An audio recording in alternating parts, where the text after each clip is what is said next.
Hi అండి. Carrot rice చేసిన carrot, onion, పచ్చిమిర్చి తీసుకున్నాను. ఆ తర్వాత క్యారెట్‌కున్న తొక్కు మొత్తం తీసేసాను.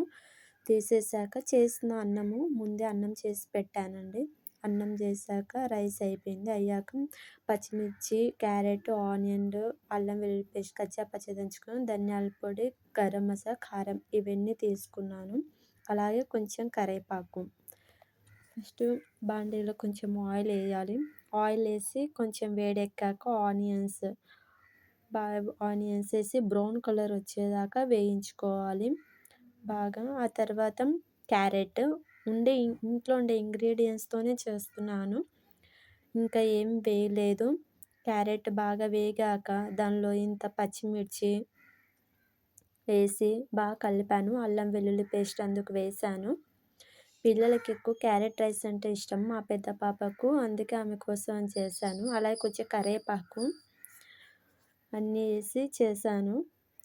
ఎలా ఉంది ఇలా బాగా దానిలో అలాగే కొంచెము సాల్ట్, పసుపు, గరం మసాలా, ధనియాల పొడి, కారము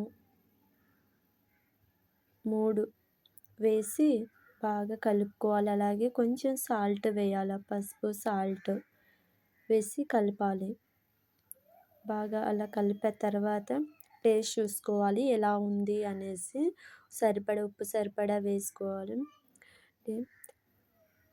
వేసి కలిపాక ఆ తర్వాత కొంచెం బాగా మగ్గనిస్తే కొంచెం టేస్ట్ వస్తుంది. సాల్ట్ అంతా పడుతుంది. ఆ తర్వాత రైస్ తీసుకోవాలి. రైస్ తీసి అన్నంలో దాంట్లో క్యారెట్లో వేసి కలిపేసుకోవాలి. కలిపేసి పెట్టుకోవాలి బాగా.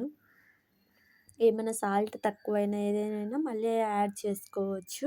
ఎక్కువ ఆయిల్ వేయలేదు, లైట్ ఆయిల్ వేసాను. పిల్లలకు వేడి వేడిగా లంచ్ బాక్స్కి ఆఫ్టర్నూన్కి పెద్ద పాప బాగా ఇష్టం కాబట్టి ఇష్టంగా తినేసి సాయంత్రం కల్లా క్యారీ ఖాళీ అవుతుంది.